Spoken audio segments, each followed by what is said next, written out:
Hello, friends. Welcome back to Historical Whispers. Today's historical story is about Shawnee War Chief Tecumseh.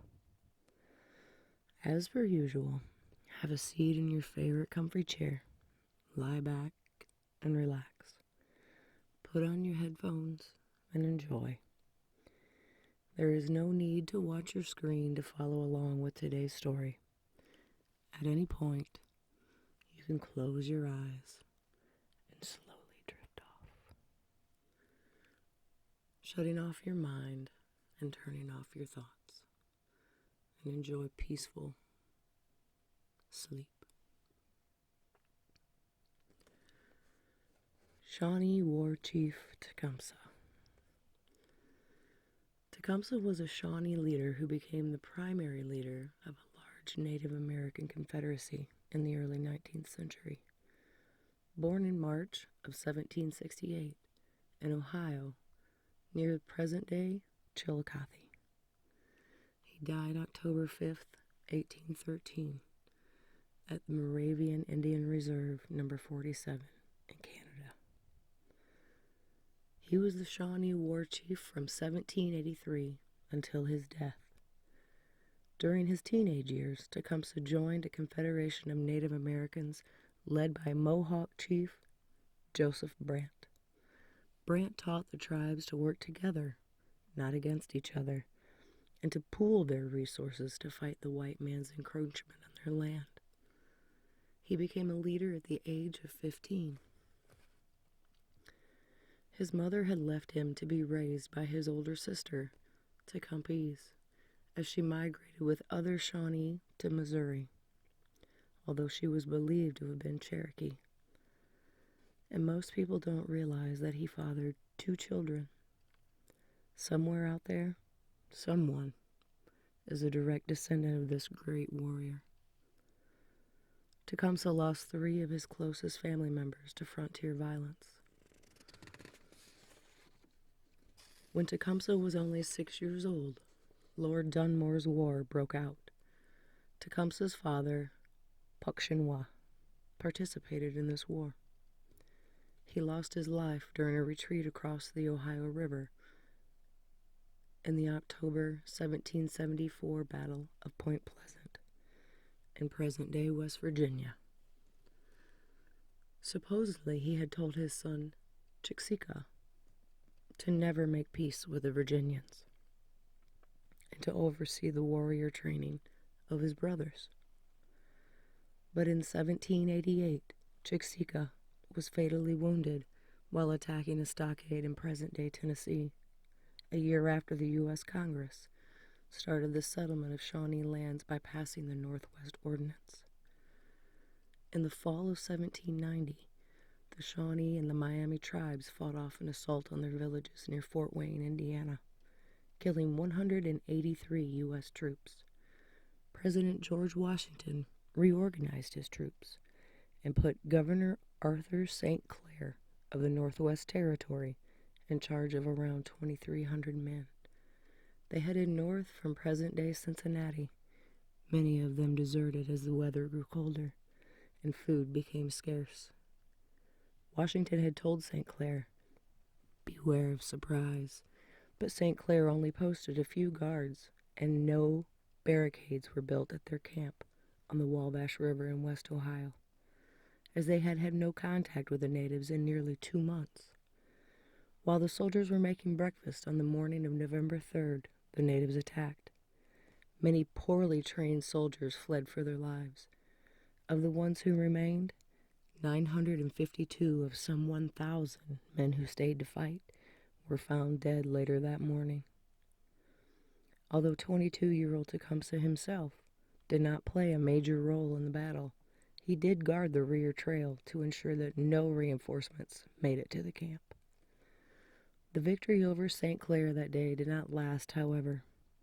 In 1794, the Battle of Fallen Timbers on the Maumee River in present-day Toledo forced the Native Americans to give up most of present-day Ohio and Indiana. Another one of Tecumseh's brothers, Saw Wasecaw, was shot and killed at this battle.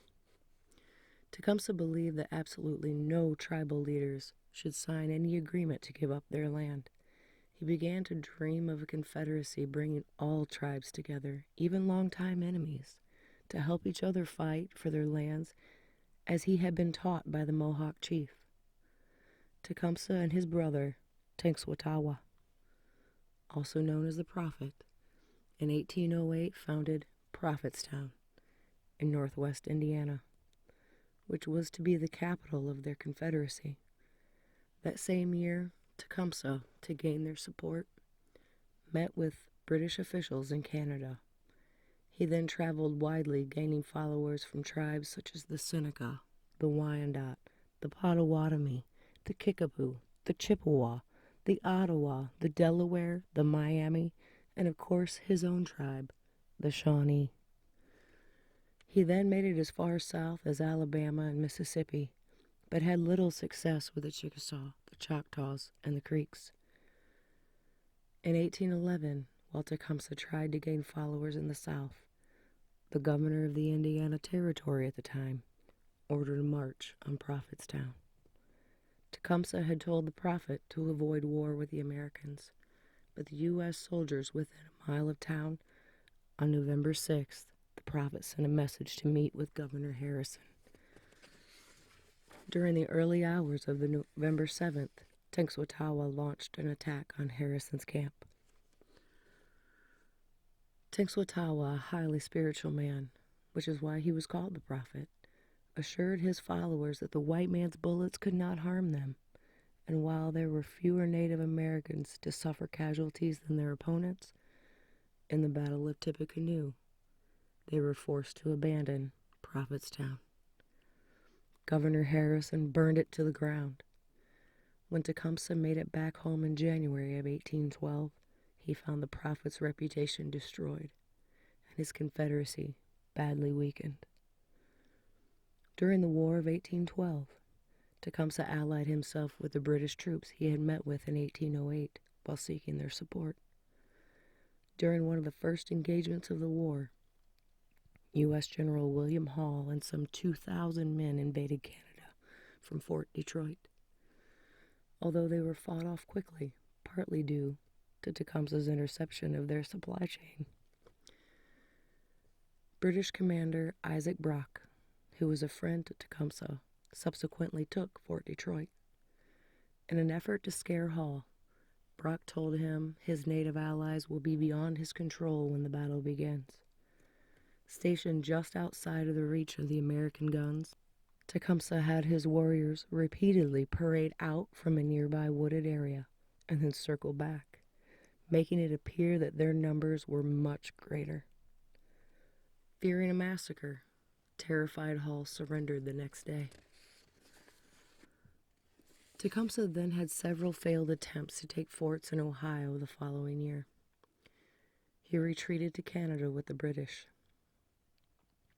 U.S. troops under the command of William Henry Harrison then caught up to the Native Americans and the British soldiers along the Thames River in present-day Ontario. The U.S. troops won the battle there, the one that cost Tecumseh his life. No one knows who killed Tecumseh that day, though many tried to take credit. Even men of whom later became vice president claimed they were his killer during their campaign. It is believed his body was carried from the field and that he was buried in an unmarked grave in present-day Ontario. The remaining Shawnee divided into groups and dispersed in many directions after losing their leader Tecumseh. His death marked the decline of Native American resistance in the Ohio Valley and most of the middle and southern United States. Exhausted natives were moved west of the Mississippi River over the next several decades. Growing up along the Ohio River, very near Shawnee villages, I always knew that Tecumseh was a great warrior chief. But I never knew how much I never knew about the man we called Tecumseh.